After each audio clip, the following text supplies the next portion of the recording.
Hello everybody, welcome back.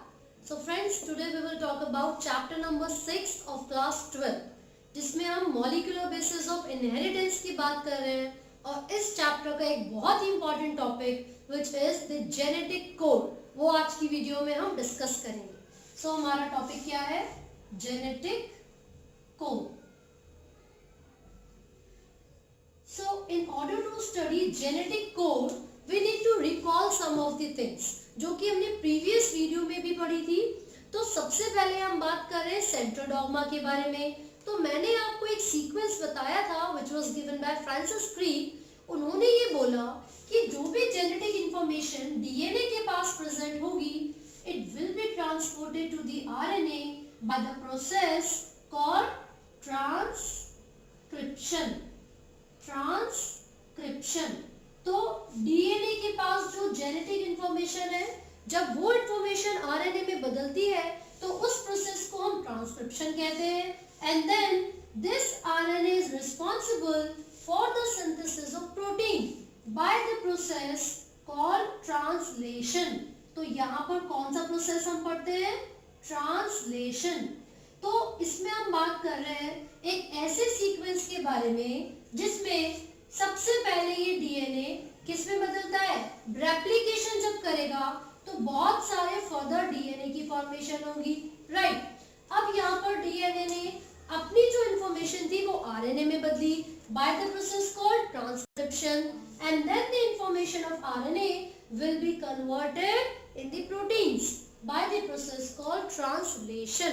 Clear हो गई ये बात? तो इसका मतलब ये हुआ कि जब भी प्रोटीन की सिंथेसिस होती है तो उसमें कौन सा genetic material important role play करेगा? That will be RNA, ribonucleic acid. ठीक है. तो ये जो आरएनए है कौन कौन से न्यूक्लियोटाइड्स इसके अंदर आप पढ़ोगे? A, U, G, C. These four are the nitrogen bases. These four are the nitrogen bases. जब भी हम एक न्यूक्लियोटाइड की स्ट्रक्चर की बात करते हैं तो आपने देखा होगा एक पेंटोज शुगर होती है which is further connected with the phosphate group as well as with the nitrogen base.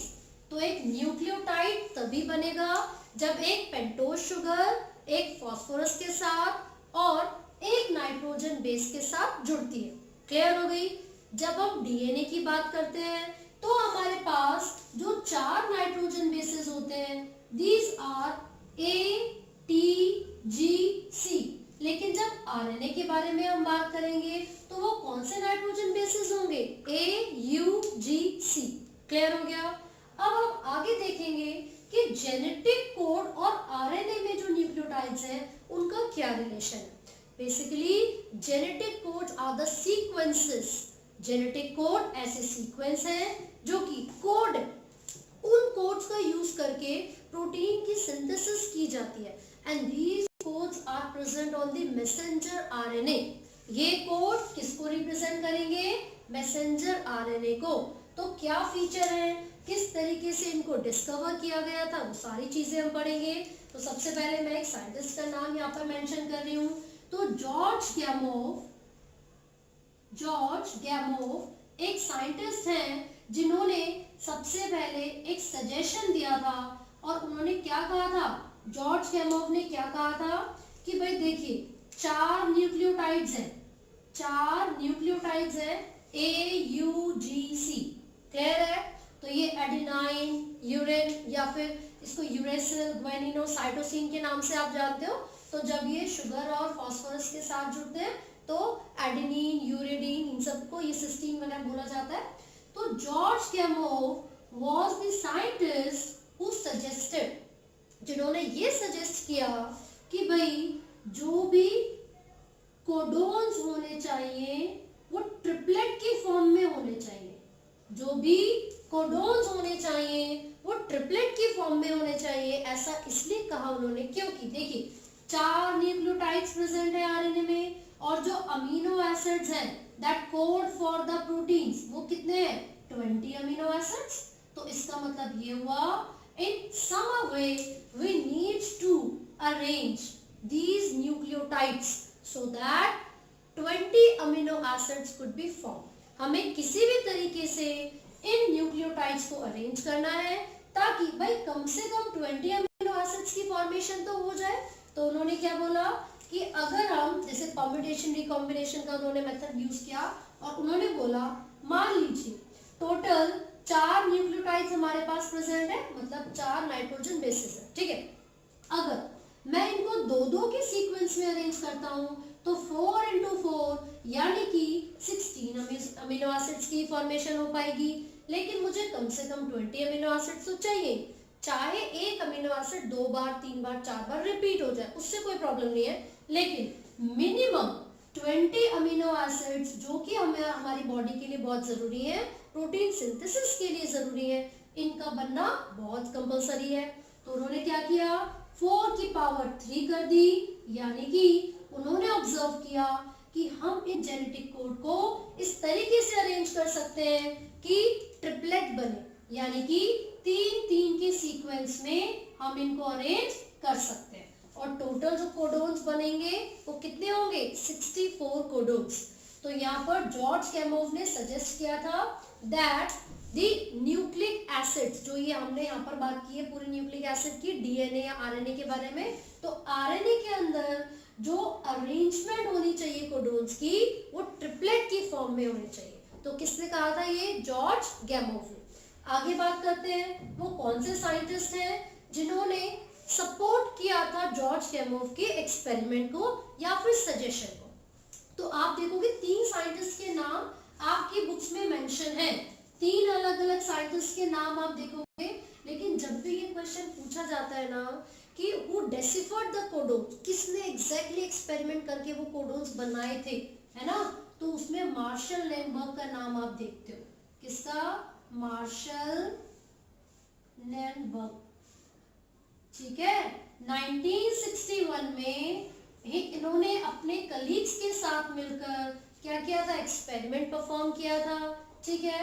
तो जो मार्शल लैंडबर्ग है, इन्होंने अपना एक्सपेरिमेंट किया था जिसमें उन्होंने ये जो जेनेटिक कोडोन्स होते हैं इनके फंक्शंस को, इनकी एक्टिविटीज को प्रॉपर तरीके से दिखाया था अपने एक्सपेरिमेंट के थ्रू। सो जॉर्ज गैमोव के सपोर्टर्स की बात कर रहे हैं, सबसे पहले मैंने यहाँ पर कलीग्स लिख देती हूँ। He along with his colleagues in 1961 performed an experiment to show the function of genetic codes. Clear है? तो जॉर्ज गैमोव को सपोर्ट करने के लिए सबसे पहले मार्शल लैंडबर्ग का नाम लिखा है। आपने डॉक्टर हरगोबिंद खुराना का नाम पढ़ा होगा, आपकी एनसीईआरटी में है, हरगोबिंद खुराना। आरएनए की सिंथेसिस करवा के इन्होंने देखा था। साथ ही साथ सेब्रोका का नाम भी आपकी एनसीईआरटी में गिवन है। और उन्होंने क्या किया था, एक ऐसे एंजाइम की फॉर्मेशन की थी, डिस्कवरी की थी, एक ऐसे एंजाइम की डिस्कवरी की थी जो कि आरएनए की सिंथेसिस करने के लिए रिस्पॉन्सिबल है ना। ये discovered an enzyme responsible for the synthesis of RNA synthesis, right. तो हमने यहाँ पर देख लिया है जॉर्ज कैमोव ने ट्रिपलेट को सजेस्ट किया था।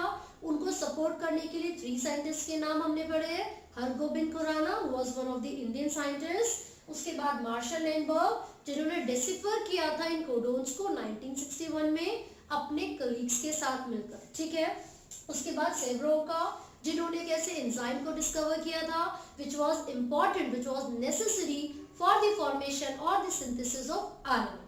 क्लियर हो गया। अब कोडोन्स के फीचर्स क्या है और कोडोन्स को आप स्टडी कैसे करोगे, है ना। तो देखिए जब भी हम इन कोडोन्स के बारे में बात करते हैं सबसे पहली चीज देयर आर 64 कोडोन्स। जैसे कि मैंने आपको अभी बताया वो 64 कोडोन्स कैसे आए थे, वो ट्रिपलेट की फॉर्म में अरेंज करने पर आए थे। किसको, जो अभी हमने नाइट्रोजन बेसिस पढ़े थे उनको। So in total we have 64 genetic codons, right. Total कितने हैं, 64 genetic codons. But out of these 64 codons there are 61 codons that code for the amino acids। लेकिन जो 3 बचे हुए codons होते हैं these are called stop codons और nonsense codons। stop codons और nonsense codons। तो 61 are coding genetic codes whereas 3 are stop codons। These stop codons are nonsense codons, nonsense codons, ठीक है। वो कौन कौन से 3 स्टॉप कोडोन्स हैं, यहाँ पर हम लिख लेते हैं। एक होता है UGA, UGA, एक होगा UAA, देन UAG। बच्चों ने भी इसकी ट्रिक बना रखी है और बोलते हैं उल्लू गया आया, उल्लू आया आया, उल्लू आया गया। तो जैसे आपको ठीक लगे आप वैसे याद कर सकते हैं। एंड UGA, यहाँ पर जो ये स्टॉप कोडोन है, बेसिकली ये तीनों ही ऐसे कोडोन्स हैं जो किसी भी अमीनो एसिड की फॉर्मेशन में काम नहीं करेंगे, यानी कि ये तीनों क्या होते हैं, नॉनसेंस कोडोन्स, ठीक है। This one is called the opal, this is ochre, and the last one is opal हो गया, ओकर हो गया, एम्बर, ठीक है। सो यहाँ पर 3 स्टॉप कोडोन्स के बारे में हमने बात कर ली है। तो यहाँ पर बाकी जो 61 कोडोन्स है वो कौन कौन से होते हैं एक बार फटाफट से देख लेते हैं, है ना। तो एक बॉक्स हम यहाँ पर बना रहे हैं, आपको ये एनसीईआरटी में या बाकी जो रेफरेंस बुक्स है उसमें बना हुआ मिल जाएगा। तो मैं टोटल 64 नहीं बना रही हूँ, सिर्फ एक तरीका आपको समझा रही हूँ किस तरीके से ये कोडोन्स यहाँ पर बनेंगे, है ना। साइंटिस्ट के नेम्स ऑलरेडी हम डिस्कस कर चुके हैं, किस किसने सजेशन दिया था, किसने डिसिफर किया था, राइट। तो देखिए कितने नाइट्रोजन बेसिस है आरएनए में, AUGC, यानी कि 4 नाइट्रोजन बेसिस है। इनको आप अरेंज कर सकते हो कैसे भी करके, सेम यहाँ पर ले लो GCCG, जैसा आपका मन हो, ठीक है। और यहाँ पर उन चारों को रखेंगे CG, आप चाहो तो UA या फिर AUCG जैसा हो वैसे रख सकते हैं, ठीक है। तो जैसे कि सबसे पहले यहाँ पर U है और ऊपर भी U है, एक यहाँ से ले लिया U, अगेन यहाँ पे ये दोनों U है, तीसरा हमने A ले लिया, फिर से दोनों U है, यहाँ पर हमने C ले लिया, अगेन एक और हम यहाँ पर ले रहे हैं UUG। तो इस तरीके से यहाँ पर ये कोडोन्स बन जाते हैं। जो पहले की दोनों कोडोन्स हैं, these codons are for phenylalanine, किसके लिए कोड करते हैं, फिनाइल एलेनिन के लिए, बाकी ल्यूसीन के लिए कोड कर सकते हैं। कुछ इसी तरीके के यहाँ पर कोडोन्स प्रेजेंट होंगे जो सेरीन के लिए, आइसोल्यूसिन के लिए, या फिर अलग अलग अमीनो एसिड्स की फॉर्मेशन में हेल्प करेंगे। सो बेसिकली 64 कोडोन्स यहाँ पर आपको मिलेंगे। क्या सैलिएंट फीचर्स है, क्या खासियत है इनकी, जरा देख लेते हैं हम। सबसे पहला पॉइंट तो ये था, टोटल नंबर ऑफ कोडोन्स कितने हैं, 64, जिसमें से 61 कोडिंग होते हैं एंड 3 स्टॉप कोडोन होते हैं। ये फर्स्ट पॉइंट है। सेकेंड, दीज आर अनएम्बिगुअस, कैसे होते हैं, अनएम्बिगुअस। अब इसका क्या मतलब है, देखिए इसको समझने में ऐसे सिंपल टर्म्स में अगर हम बोले तो इसमें कोई डाउट नहीं है। अनएम्बिगुअस का मतलब है कोई दोराहा नहीं है, किसी भी तरीके का कोई डाउट नहीं है। एक कोडोन सिर्फ एक ही अमीनो एसिड की फॉर्मेशन करेगा, एक कोडोन सिर्फ एक ही अमीनो एसिड की फॉर्मेशन करेगा। जैसे कि यहाँ पर सबसे ऊपर आपने U लिखा, this is coding for phenyl alanine. तो इसका मतलब ये हुआ कि ये एक ऐसा जेनेटिक कोड है जो सिर्फ और सिर्फ फिनाइल एलेनिन को ही कोड करेगा। तो इसका मतलब है दिस इज अनएम्बिगुअस, इसमें कोई डाउट नहीं होगा। Next one, third point, these are degenerate, degenerate. अब इसका क्या मतलब होता है, देखिए यहां पर पढ़ा था कि एक कोडोन सिर्फ एक ही अमीनो एसिड की फॉर्मेशन करेगा, लेकिन ऐसा भी तो हो सकता है कि एक अमीनो एसिड को बनाने के लिए 2 या 2 से ज्यादा कोडोन प्रेजेंट हो।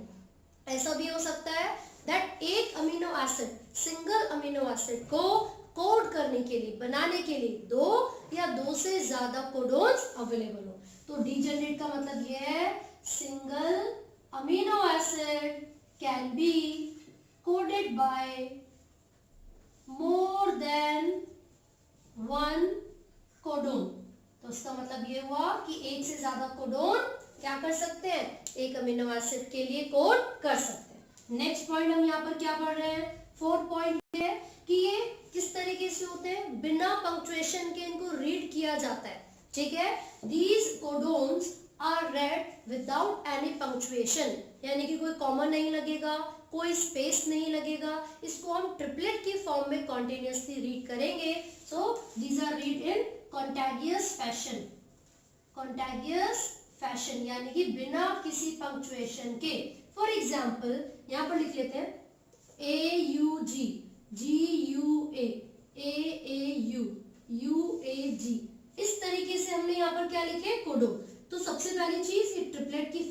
आप जब रीड करोगे तो ये ट्रिपलेट की फॉर्म में होंगे।